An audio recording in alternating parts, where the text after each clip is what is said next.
大樓前裝好約80厘米高嘅擋水板，停車場木門堆起沙包，電梯都有防水閘，杏花邨已經做好準備。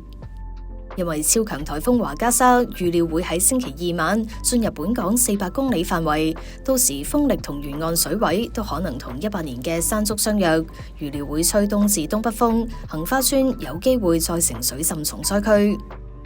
冇嘅，貼下膠紙咁咯，係咯，都係貼膠紙。係啊，咁我經歷過山竹嗰啲都唔死得嘅，就冇乜嘢問題嘅。所以其實我哋都唔使咁驚，都快喺度住。佢哋買多咗1-2日嘅餸菜，暫時唔覺得有加價。咁禮拜二唔知打唔打成咁，唔知幾時打幾時掛，咁到時放工就買唔切啊嘛。係啊，今日就開始買少少咯，買定少少咯。吳先生都只係買多啲雪藏食品，話唔太擔心打風情況。有豬肉檔職員話，打風前夕嘅星期日生意較平日好1至2成，差別唔大。更加話因為由5豐行入貨，貨量唔受影響，就算10號風球都會照開檔啊。